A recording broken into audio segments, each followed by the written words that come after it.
नमस्कार, स्वागत है आपका हमारे एंथ्रोपोलॉजी के क्लास में। और आज हम आर्थिक मानव विज्ञान यानी इकोनॉमिक एंथ्रोपोलॉजी का अंतिम टॉपिक पढ़ेंगे, आदिम समाजों के विकास में मानव विज्ञान की भूमिका।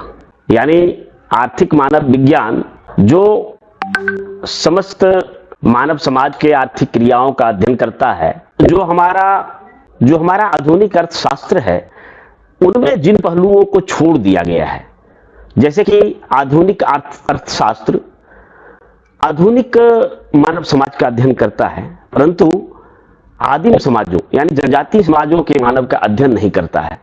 आर्थिक मानव विज्ञान का मूल उद्देश्य यही है कि जिन चीजों को आधुनिक अर्थशास्त्र ने छोड़ दिया उनको समाहित करते हुए एक तरह से मानव के समस्त आर्थिक क्रियाकलापों को एक बेहतर और विस्तृत आयाम दिया जाए और उसका समग्रता तथा संपूर्णता में अध्ययन किया जाए। आर्थिक मानव विज्ञान मानव के आर्थिक क्रियाकलापों का सैद्धांतिक एवं तथ्यात्मक विश्लेषण करता है। यानी एक तरह से हम कह सकते हैं कि यह सैद्धांतिक और तथ्यात्मक विश्लेषण तो करता ही है, परंतु मानव विज्ञान के अध्ययन का व्यवहारिक पक्ष जो है, जो प्रैक्टिकली एस्पेक्ट्स है, उसका भी अध्ययन करता है। तो इस तरह से हम देखें, मानव विज्ञान का अध्ययन की बात तब तक बेमानी है जब तक कि हम आर्थिक मानव विज्ञान को भली भांति से ना समझ पाए। आज का जो टॉपिक है उसमें हम समझेंगे कि किस तरह से आदिम समाजों यानी जनजातीय समाजों के विकास में आर्थिक मानव विज्ञान की भूमिका काफी महत्वपूर्ण रही है। तो आगे की बातों को समझने के लिए कि आदिम समाजों के विकास में मानव विज्ञान की क्या भूमिका रही है, यानी role of economic anthropology of tribal development के बारे में समझने के लिए हमने जो एक नोट्स का सिनॉप्सिस बनाया है इस टॉपिक को लेकर, उसको हम बोर्ड पर चलते हैं और बोर्ड पर देखकर समझते हैं कि किन किन तथ्यों को हम समझेंगे आर्थिक मानव विज्ञान की जनजातीय समाज में क्या क्या भूमिकाएं हैं और कौन कौन से रोल अदा करता है। आइए, तो जैसा कि मैंने पहले बताया कि आज का जो टॉपिक है वो है आदिम समाजों यानी जनजातीय समाजों के विकास में मानव विज्ञान की भूमिका, role of economic anthropology of tribal development. तो आइए, आर्थिक मानव विज्ञान का क्या कार्य है। तो अगर हम देखें आर्थिक मानव विज्ञान का, तो यह मानव के आर्थिक क्रियाकलापों का सैद्धांतिक एवं तथ्यात्मक विश्लेषण है। यानी जो भी हम मानव की क्रियाकलाप हैं, जो मानव करता है अपनी आजीविका के लिए, अपने पेट भरने के लिए, अपने जीवन यापन के लिए, तो उसका एक तरह से जो आर्थिक मानव विज्ञान है वो सैद्धांतिक और तथ्यात्मक जो विश्लेषण है उसको प्रस्तुत करता है। यानी आर्थिक मानव विज्ञान के बिना मानव विज्ञान का अध्ययन वो अधूरा है। साथ ही अगर दूसरे शब्दों में कहा जाए तो यह मानव विज्ञान के अध्ययन का व्यवहारिक पक्ष भी है। यानी ये एक प्रकार का प्रैक्टिकल एस्पेक्ट्स है। जितनी भी हम बातें पढ़ लें, चाहे कल्चर पढ़ लें, चाहे राजनीति पढ़ लें, चाहे मनोवैज्ञानिक पढ़ लें, चाहे सामाजिक सांस्कृतिक पढ़ लें, तो वो सारे के सारे तब तक बेमानी है जब तक हम मानव के आर्थिक क्रियाकलापों को बेहतर ढंग से नहीं समझ पाते हैं। तो मैंने पिछले क्लास में काफी इस पर चर्चा किया है। यह भी बताया है कि जो भी मानव समाज है वो अर्थव्यवस्था के अलग अलग स्तर पर काबिज है। कोई मानव समुदाय आज भी खाद्य संकलन कर रहा है, शिकारी जीवन व्यतीत कर रहा है या मछली पकड़ने का कार्य कर रहा है। वहीं कुछ मानव समुदाय बागवानी या पशुपालन अर्थव्यवस्था में संलग्न है। कुछ मानव समुदाय सघन कृषि अर्थव्यवस्था में संलग्न है और कुछ औद्योगिक अर्थव्यवस्था में संलग्न हो गए। इसी प्रकार कुछ शिल्पकार हैं, कुछ दस्तकार हैं, कुछ नौकरी पास पेशा वाले हैं, कुछ आईटी में चले आए हैं। तो अलग अलग जो इकोनॉमिक प्रोफाइल के लोग हैं वो अलग अलग तरह से हैं। तो आधुनिक अर्थशास्त्र में हम जिस प्रकार से सिर्फ आधुनिक समाज के मानव के क्रियाकलापों को पढ़ते हैं, उनके आर्थिक जो पहलू हैं उसको हम फोकस करते हैं, इकोनॉमिक एंथ्रोपोलॉजी का यह उद्देश्य है कि हम जिन चीजों को आधुनिक अर्थशास्त्र में छोड़ दिया गया है तो उसको हम एक तरह से सप्लीमेंट्री के रूप में, संपूरक के रूप में इसका अध्ययन करें। तो सबसे पहले हम यह जानना चाहेंगे कि आर्थिक मानव विज्ञान की यानी आर्थिक मानव शास्त्र की उत्पत्ति कैसे हुई। तो देखें तो जो सेकेंड वर्ल्ड वार है, द्वितीय विश्व युद्ध के बाद जितने भी देश जो कि जनजातीय सांस्कृतिक पृष्ठभूमि वाले थे, खास करके अफ्रीकी देश को ले ले या एशियाई देश को ले ले या फिर लैटिन अमेरिकी देश को ले ले, तो यहां पर विकास की संभावनाओं के अध्ययन के संदर्भ में हम देखते हैं कि मानव विज्ञानियों द्वारा निष्पक्ष एवं सांस्कृतिक सापेक्षवाद क्या है? तो हम जैसा कि जानते हैं कि ये फ्रांज बुआस द्वारा दिया गया अवधारणा है। एक तरह से आधुनिक एंथ्रोपोलॉजी का इसको फाउंडर मान सकते हैं, यानी आधुनिक जो मानव विज्ञान है उसके जनक हम मान सकते हैं फ्रांज बुआस को। तो फ्रांज बुआस ने जो सांस्कृतिक सापेक्षवाद की अवधारणा प्रस्तुत किया था, यानी एक तरह से इंग्लिश में इसको हम कह सकते हैं कल्चरल रिलेटिविज्म। कल्चरल रिलेटिविज्म यह बताता है कि दुनिया की कोई भी संस्कृति, चाहे वो जनजातीय संस्कृति हो या आधुनिक संस्कृति हो, हिंदू संस्कृति हो या मुस्लिम संस्कृति हो, कोई भी ना तो निम्न है और ना कोई उच्च है। वो हमारा देखने का नजरिया किसी को निम्न या उच्च बनाता है। सभी संस्कृति समान स्तर पर है, बल्कि संस्कृति इसलिए भी है कि यह एक प्रकार से वातावरण के प्रति समायोजन है। जिस भौगोलिक क्षेत्र की जिस प्रकार की वातावरण होगी तो वहां की संस्कृति ऑब्वियसली उसी प्रकार से होगा। तो मानव विज्ञानियों द्वारा यहां हम देख रहे हैं कि जो भी द्वितीय विश्व युद्ध के बाद जनजातीय सांस्कृतिक पृष्ठभूमि वाले देश जो स्वतंत्र हुए थे, तो वहां पर विकास की संभावनाओं की तलाश के लिए मानव विज्ञानियों द्वारा निष्पक्ष जो नजरिया हमारा देखने का होता है, किसी को हम अपने नजरिए से देखते हैं, अपने चश्मे से देखते हैं, तो इसलिए कोई कल्चर हमें खराब लगता है या अच्छा लगता है, तो इसको निष्पक्ष तरीके से और सांस्कृतिक सापेक्षवाद की अवधारणा के दृष्टिकोण से ये प्राचीन एवं जनजातीय समाजों का अध्ययन कर जनजातीय विकास हेतु जो ट्राइबल डेवलपमेंट हेतु जो सलाह सरकार को या जो भी इसके विकास के लिए काम कर रहे हैं उनके लिए सुझाव प्रदान करने के लिए आर्थिक मानव विज्ञान की उत्पत्ति हुई थी। साथ ही न सिर्फ सुझाव देना था, बल्कि ये जनजातीय जो विकास है, जो ट्राइबल डेवलपमेंट के कार्यक्रमों, जो भी उसके प्रोग्राम्स हैं, जो प्रोजेक्ट्स हैं, तो उसको सही ढंग से क्रियान्वयन, और इस क्रियान्वयन में 3 तरह की चीजें होती है, अभी आगे हम चर्चा करेंगे, और उसका प्रभावों का मूल्यांकन। तो ये मुख्य उद्देश्य था मानव शास्त्रियों को। अगर हम देखें तो मानव शास्त्रियों का 3 प्रकार की भूमिका होती है। एक होता है एडवाइजरी, यानी ये जनजातीय क्षेत्रों का अध्ययन करके और सरकार को एडवाइस देती है, या जो भी विकास हेतु परियोजनाएं चला रही है जनजातियों के राहत और पुनर्वास के लिए, उसको एडवाइजरी जारी करता है, उसको सलाह देता है। दूसरा जो होता है वो इम्प्लीमेंटेशन, यानी खुद योजना को हाथ में लेकर ये योजना का इम्प्लीमेंट करते हैं, उसको बनाते हैं, लागू करते हैं। और तीसरा जो भूमिका होता है वो होता है असेसमेंट की, यानी जो भी ये योजना है, जो भी प्रोजेक्ट है या कार्यक्रम है, इनका जनजातियों पर क्या प्रभाव पड़ा, इससे जनजातियों के जीवन में खुशी आई या उनका जो स्तर है उसमें सुधार हुआ, उनकी प्रगति हुई, उनका विकास हुआ या नहीं हुआ, या उनको कुछ लॉसेज भी हुए। कई बार ऐसा देखा गया है कि जो भी सरकारी कार्यक्रम है, जो भी जनजातियों के लिए चलाए जा रहे हैं, तो उनके संस्कृति को अच्छी ढंग से अध्ययन ना करके और उसको आधुनिक तौर तरीके से लागू कर दिया जाता है, जिसके कारण बहुत सारी योजनाएं असफल हो गई, पैसे तो खर्च हुए, लेकिन जिस उद्देश्य के लिए प्रोग्राम लॉन्च किया गया था उस उद्देश्य की प्राप्ति नहीं हुई।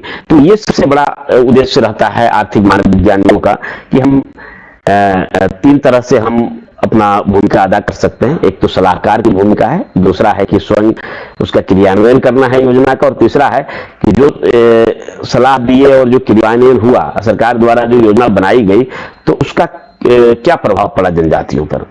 तो ये तो उद्देश्य है। और साथ ही साथ जनजातीय विकास का अध्ययन करने का यह भी उद्देश्य है कि जनजाति और संस्कृति ये दोनों एक दूसरे से जुड़े हुए होते हैं। अगर जनजाति को उसकी संस्कृति से अलग कर दिया जाए तो फिर क्या होगा कि फिर विकास का कोई मतलब नहीं रह जाएगा और एक तरह से वो आधुनिक मानव का जेरॉक्स कॉपी होकर रह जाएगा और जनजाति अपनी पहचान खो देगा, जिससे उसमें जीने की लालसा खत्म हो जाएगी। और जिसके कारण आज के दौर में हम देखते हैं कि बहुत सारे जनजातियों का जो जनसंख्या ह्रास है, जो डिपॉपुलेशन है, वो हो रहा है। इसलिए जरूरी है कि जनजातीय संस्कृति को काफी हद तक संरक्षित रखा जाए।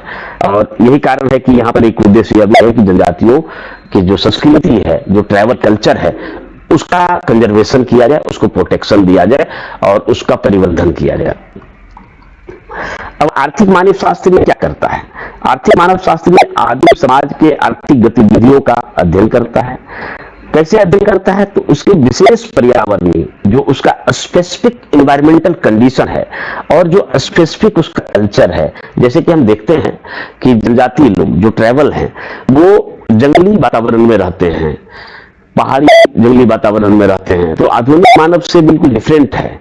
जंगल में जीवन जीना काफी मुश्किल होता है, काफी दूर होता है और ऐसे में वो जीते हैं। दूसरा है कि कल्चर भी काफी थोड़ा सा अलग होता है। आधुनिक मानव के जीवन में जिस प्रकार से एक घिसा पिटा है कि भाई सुबह उठे और फिर ऑफिस के लिए तैयार हुए, आए, खाना खाए, तो यहाँ पर काफी चेंजेस होता है। उसमें काफी उसके जीवन में राज रंग होते हैं, उमंग होते हैं, लोग नाचते हैं, गाते हैं, गीत संगीत नृत्य के माध्यम से मनोरंजन करते हैं।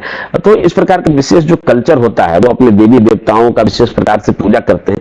तो इसको ध्यान में रखते हुए, यानी इसके संदर्भ में यह मानते हुए, किसी चीज को गलत नहीं मानते हैं और इन कारणों को देखते हुए उनका जो इकोनॉमिक बैकवर्डनेस है, यानी आर्थिक पिछड़ापन है, उसका पता लगाता है कि क्या कारण है और उसके आर्थिक विकास को प्रोत्साहन देता है। तो ये काम है मानव विज्ञानियों का, आर्थिक मानव विज्ञानियों का, कि उसके जनजातियों के जो स्पेसिफिक एनवायरनमेंट है, स्पेसिफिक कल्चर है, उस संदर्भ में अध्ययन करके और उसका पिछड़ापन को पता लगाना, उसकी समस्याओं को पता लगाना और उसे दूर करने के लिए सरकार को सलाह देना या उसके लिए स्वयं योजना बनाना, या फिर जो सलाह दी गई और जो योजना लागू किया गया जनजातियों के लिए, उसका क्या प्रभाव पड़ा, कितना लाभदायक प्रभाव पड़ा, कितना हानिकारक प्रभाव पड़ा, तो इन सब चीजों का मूल्यांकन किया जाता है। अब एक नजर में हम देखते हैं कि जो ट्राइबल प्रॉब्लम्स की हम बात कर रहे हैं, जनजाति में कुछ समस्याएं हैं। इस जनजाति समस्या को हम आगे काफी और विस्तार से पढ़ेंगे। जब हम इंडियन एंथ्रोपोलॉजी देखेंगे तो लगभग हाफ पार्ट अगर देखें तो वो ट्राइबल प्रॉब्लम से ही भरा हुआ है। तो ट्राइबल प्रॉब्लम से एक बहुत बड़ा एस्पेक्ट है, एंथ्रोपोलॉजी का अध्ययन का विशेष मकसद भी है। तो ट्राइबल प्रॉब्लम्स को हम अच्छा खासा फोकस करेंगे, जिसको कि हम मोटे तौर पर यहां देख लेते हैं कि कौन कौन से ट्राइबल प्रॉब्लम है। ट्राइबल प्रॉब्लम में देखें तो सबसे पहला प्रॉब्लम है, काफी उसमें गरीबी होती है, यानी निर्धनता होता है, पॉवर्टी होती है। फिर बेरोजगारी तो होता ही होता है, काम नहीं लोगों को रहता है। उसके बाद ऋणग्रस्तता, लोग कर्ज के जाल में फंसे हुए रहते हैं। फिर इनकी भूमि छीन ली जाती है, भूमिहरण होता है। ये कामकाज के लिए विस्थापित होते हैं, कभी सरकारी नीतियों के कारण औद्योगिक क्षेत्रों के विकास के लिए इनकी जमीनें छीन ली जाती है, जिससे इसका विस्थापन होता है। फिर इसकी पुनर्वास की समस्या आती है। फिर इनके पास स्वास्थ्य समस्या रहता है, ये जंगलों में रहते हैं, विभिन्न प्रकार के स्वास्थ्य समस्याओं से जूझते हैं, तो उसकी है। इनकी जनसंख्या कम होती जा रही है और सबसे बड़ी बात है कि ये इनमें जो लिटरेसी रेट है वो काफी कम होता है। तो निरक्षरता है और प्रवसन, यानी एक तरह से माइग्रेशन, यानी एक जगह से दूसरी जगह काम की तलाश में या किसी अन्य वजह से जब वो अपने मूल स्थान को छोड़कर माइग्रेट करते हैं, तो इसको हम, तो ये सभी मूल समस्याएं हैं। इन समस्याओं को हम विस्तार से देखेंगे, आगे जाकर समझेंगे कि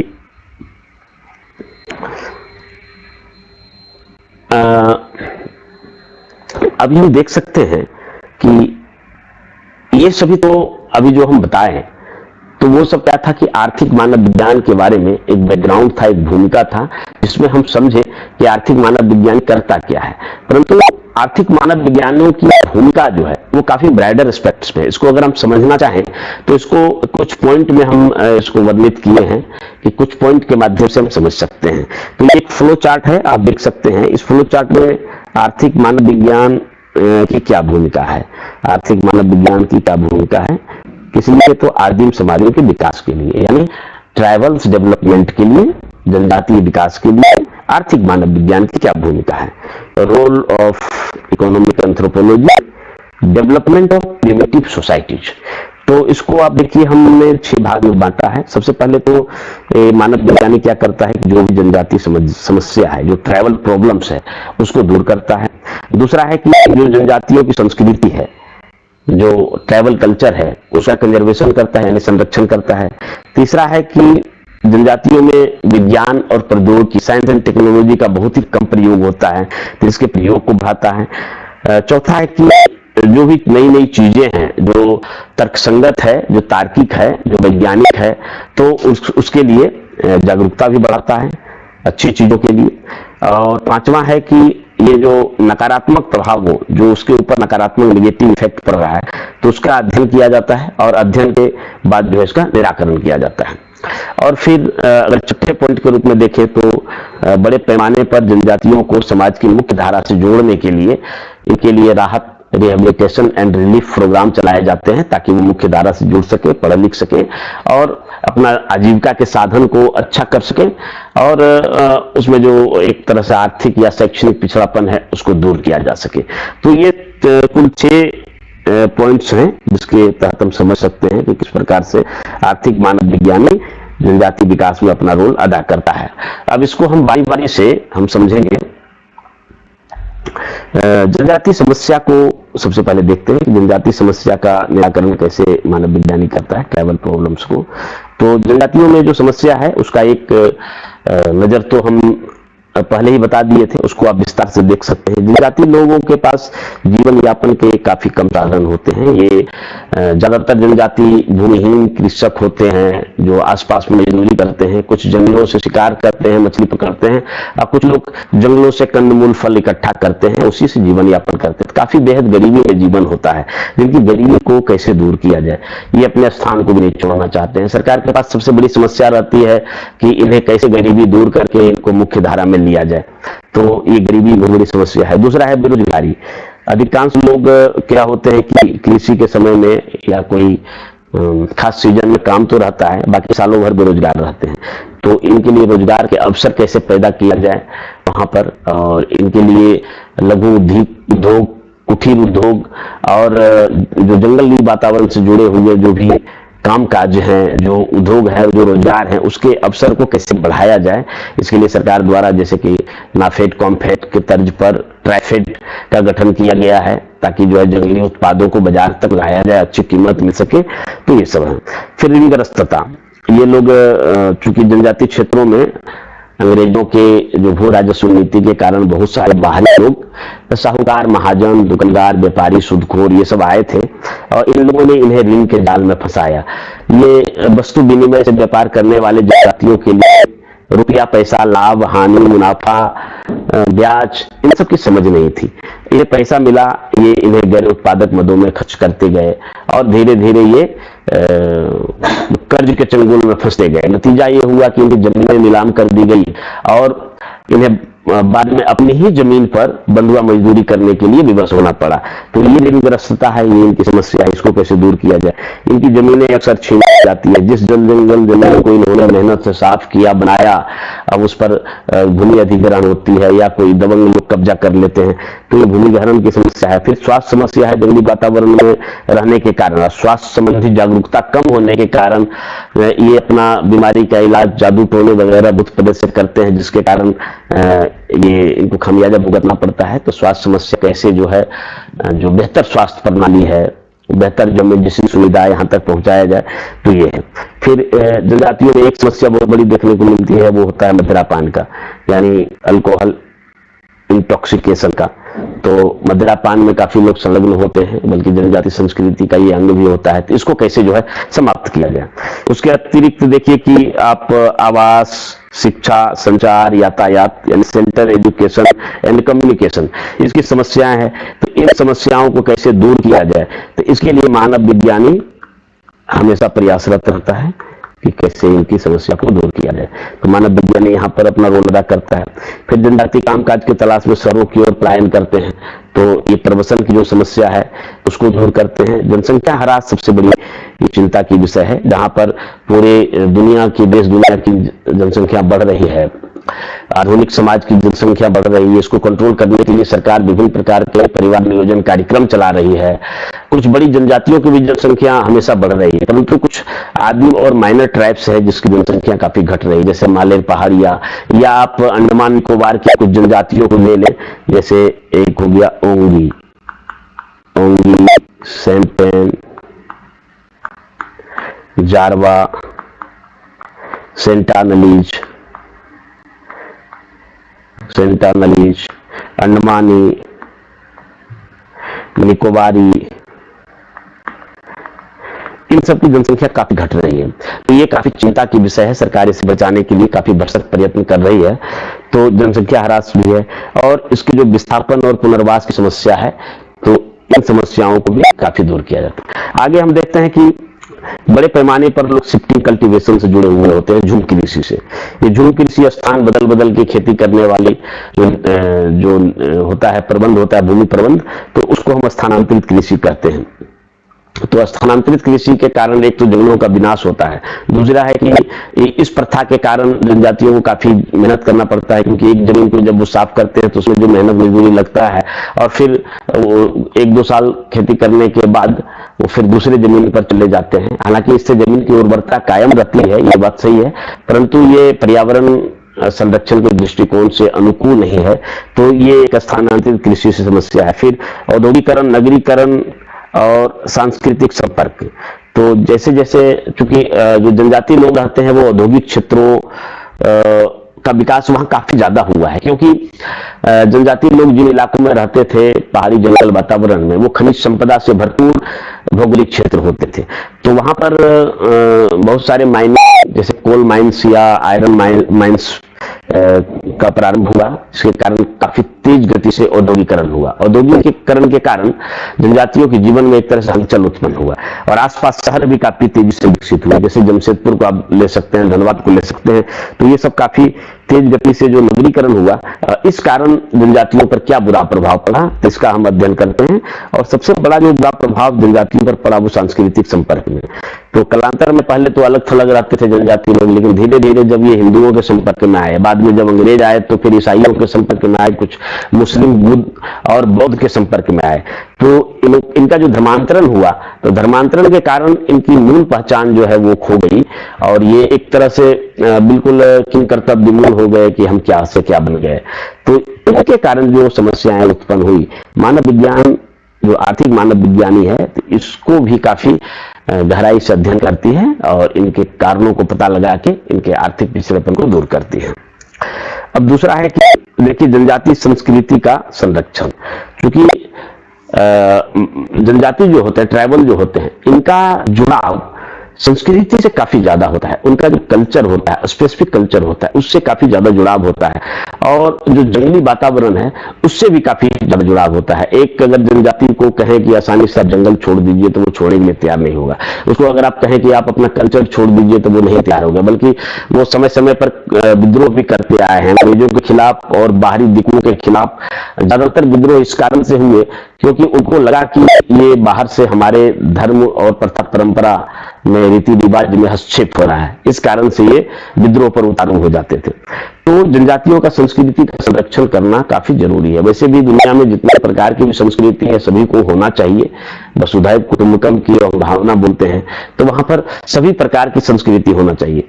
और यही कारण है कि अब देखिए कि तमाम सारे संस्कृति जितना तेजी से मिटते जा रहे हैं, और हम अंधाधुंध वेस्टर्न कल्चर को अपनाते जा रहे हैं, तो ये अगर जनजातीय दृष्टिकोण से देखें तो यहाँ और भी काफी महत्वपूर्ण हो जाता है कि किस तरह से जनजातीय संस्कृति को संरक्षित करना चाहिए।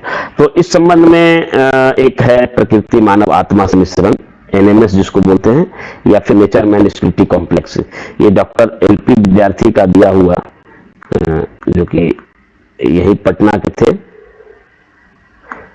तो LP विद्यार्थी का दिया गया काफी विश्वविख्यात अवधारणा है, और इस अवधारणा की काफी जरूरत पड़ती है कि प्रकृति मतलब वातावरण, और मानव मतलब जनजाति और आत्मा मतलब उसकी संस्कृति, इन तीनों के बीच जो इंटरेक्शन होता है, तो ये इंटरेक्शन ही जनजातियों का मूल आत्मा है, इसको बचाए रखने की जरूरत है।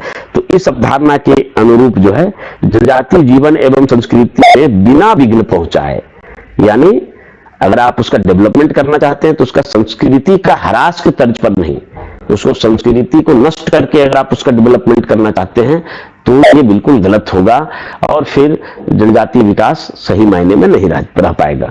तो बिना विघ्न पहुंचाए समस्या का समाधान करना है। और यह बात एक चीज और ध्यान में रखना है कि जब हम उसका डेवलपमेंट कर रहे हैं तो हम उसके पर्यावरण और पारिस्थितिकी की उपेक्षा नहीं करेंगे। यानी अगर हम उसके लिए रिहेबिलिटेट कर रहे हैं, कहीं पर मकान बना रहे हैं, आवास बना रहे हैं, कॉलोनी बना रहे हैं, तो वहां पर आसपास में जंगल भी होना चाहिए जिससे वो अपना रोजगार प्राप्त कर सके और उनका जो है जंगली वातावरण से जुड़ाव भी बना रहना चाहिए। उसके बाद फिर तीसरा पॉइंट में आ जाइए कि विज्ञान एवं प्रौद्योगिकी का उपयोग कैसे किया जाए, क्योंकि यह काफी आवश्यक है। जनजातीय लोग आज भी जादू टोना और गहरे अंधविश्वास से आबद्ध हैं, तो वहां से छुटकारा दिलाने का सबसे बड़ा उपाय है कि उन्हें विज्ञान एवं टेक्नोलॉजी की ओर उन्मुख किया जाए, ताकि वे अपने जो भी हानिकारक प्रथाएं हैं, परंपराएं हैं, उनको छोड़कर वैज्ञानिक दृष्टिकोण विकसित करें, यह जरूरी है। तो एक आर्थिक मानव विज्ञानी क्या करता है इस संदर्भ में? आर्थिक मानव विज्ञानी क्या करता है कि ध्यान रखता है कि आदिम समाजों में इनके संस्कृति को नुकसान पहुंचाए बिना विज्ञान एवं प्रौद्योगिकी का प्रसार कैसे किया जाए। यानी इनका जो ये चूंकि अधिकांश जो जनजाति होते हैं वो होते हैं जीवात्मावादी। जीवात्मावादी यानी ये पूर्वज और जीवात्मावादी, ये पूर्वज और भूत प्रेत में विश्वास करते हैं। तो जीवात्मावादी होने के कारण तो इस पर हमें चोट अभी नहीं पहुंचाना है, परंतु साइंस एंड टेक्नोलॉजी का हमें प्रसार करना है। जैसे कि आप देखते हैं कि धर्म और विज्ञान दोनों एक दूसरे छोर पर है, परंतु किस तरह से हम अगर कोई कथा या प्रवचन करते हैं तो ध्वनि विस्तारक यंत्र जो कि विज्ञान का देन है, उसके सहारे से और कैसे हम धर्म का पूरा प्रसार कर रहे हैं पूरी दुनिया में, पूरा लोगों के बीच। तो ये एक तरह से जरूरी है कि हम संस्कृति का नुकसान पहुंचाए बिना भी हम साइंस एंड टेक्नोलॉजी का डेवलपमेंट कर सकते हैं। उसके बाद आप देखिए जागरूकता को बढ़ाना, तो रेजिंग अवेयरनेस।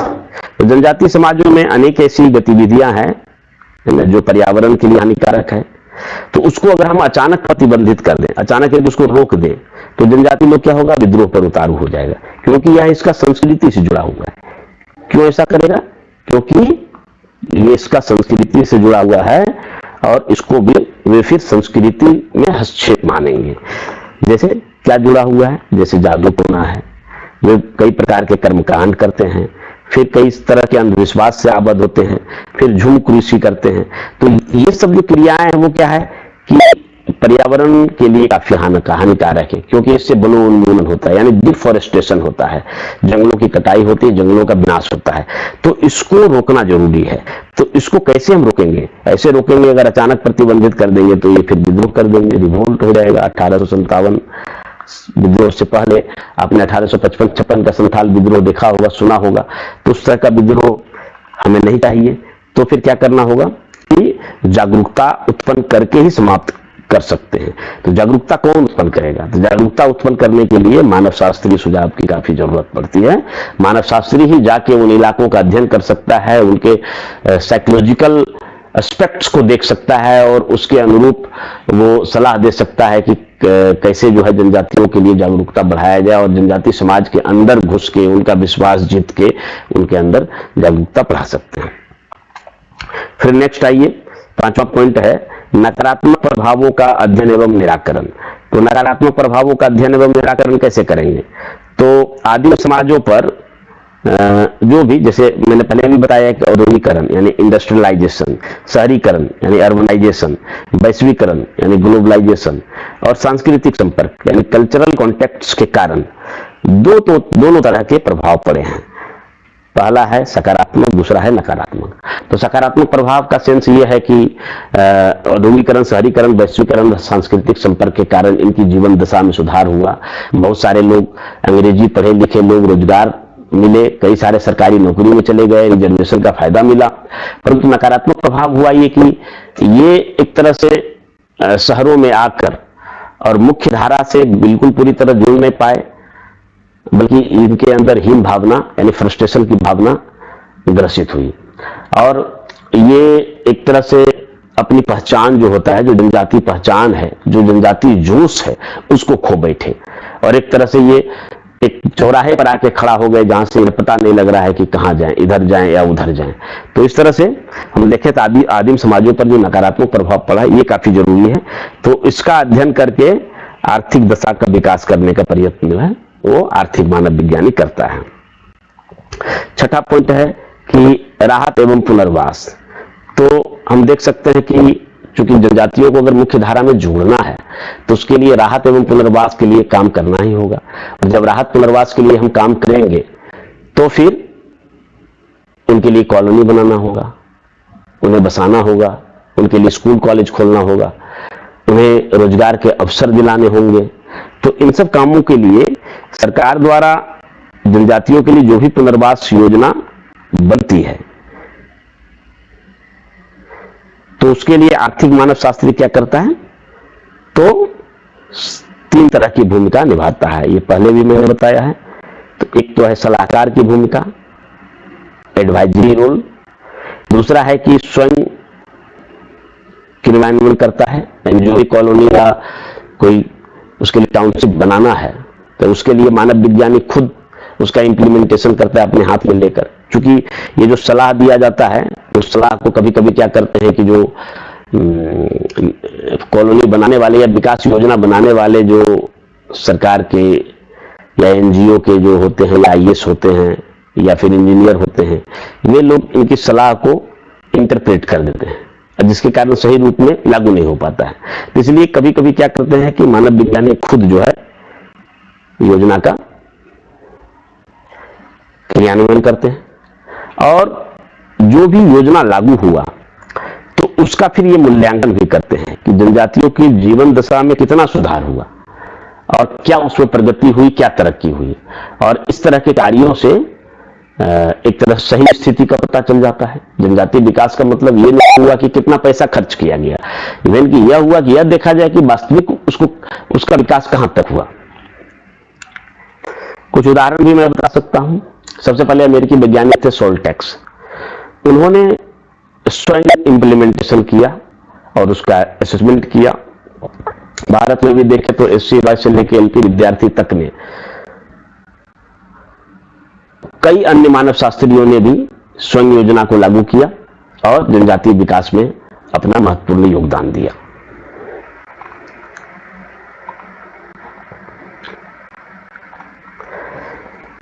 जनजातियों के राहत एवं पुनर्वास के लिए जो भी सरकारी योजना होता है तो उसका जनजातियों पर कितना सकारात्मक और कितना नकारात्मक प्रभाव पड़ा, तो इसका मूल्यांकन करते हैं और मूल्यांकन करके फिर रिपोर्ट पेश करते हैं।